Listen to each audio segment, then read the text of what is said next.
And here we are, ladies and gentlemen, with our very last lesson of the year. I'm actually going to kind of miss doing these.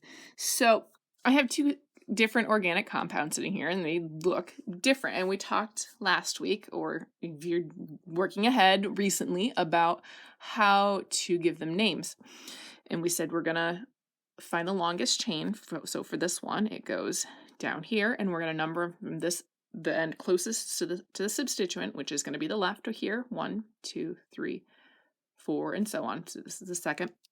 So the longest chain here is 6 long, so that's a hexane chain. And the substituent, only one is sitting right here on the second carbon from the end. Okay, and it is a methyl group because there's only one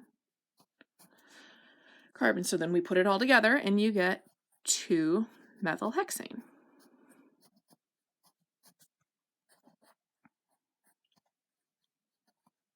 Okay, and then I can do the same thing over here. My longest chain is 4 long, which is, I always have to count this, meth, eth, prop, bute. Okay, this is a butane chain, that longest one. We're still going to start from the left, and we're going to name each of them. So this is 2-methyl, and this is a 3-methyl, and this one up here is also a 2-methyl. Okay, and we put them all together, and you're going to get 2, 2, 3 trimethyl butane. Well, you remember the week before we also talked about how to find the molecular formulas for these, and we can go through and we can put the hydrogen atoms back on everything. Remember, each carbon needs to have 4 bonds when we're done. So this compound over here, my 2-methylhexane, is going to have 1, 2, 3, 4, 5, 6, 7 carbons. So that's C7, and 1, 2, 3, 4, 5, 6, 7, 8, 9, 10, 11, 12, 13, 14, 15, 16 hydrogen atoms. Let's come over here and count these.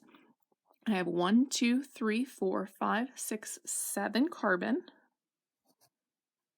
and 1, 2, 3, 4, 5, 6, 7, 8, 9. This doesn't need any more. 10, 11, 12. This needs one more. 13, 14, 15, 16. H. 16. Well, what just happened there?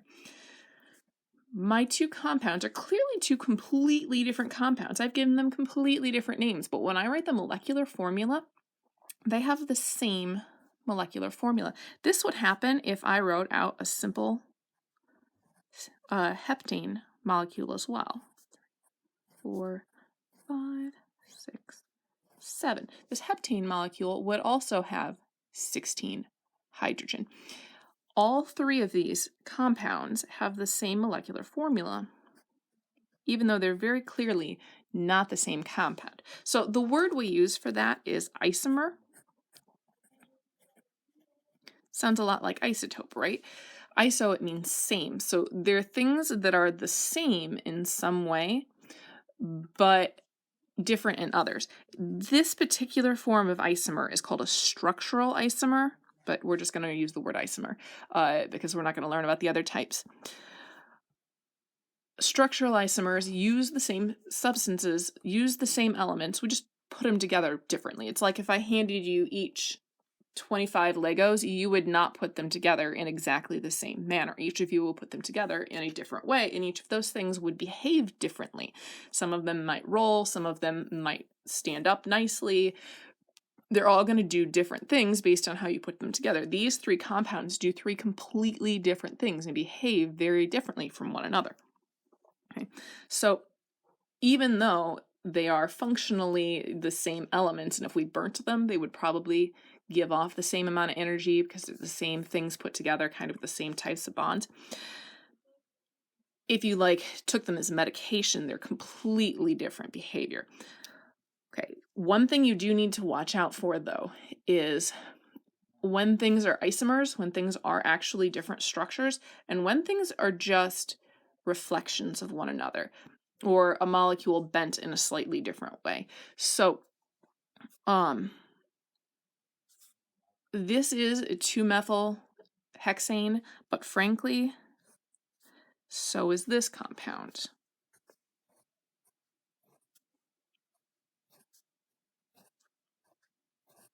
That's also a 2-methyl hexane. I just flipped it over. I could draw that carbon there. It's still part of the longest chain. All I did is just bent it. If you can bend and stretch and turn and flip over a compound and make it look exactly the same as something else, they are not isomers of one another. They are exactly the same compound. This is still 2-methyl hexane because we would start from this end this time. 1,2-methyl hexane. Okay, so your project for the next few days is to find me 15 isomers of decane. Okay. How many are there? Dozens. There are tons of isomers of decane. Just be really, really careful. Oh, and of course there's an and. Name them.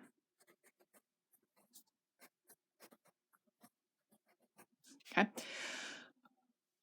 If you name two things the same, they are not two different isomers. Okay? They are exactly the same isomers. So your task is to come up with those 15 different isomers and give each one of them a name. Okay?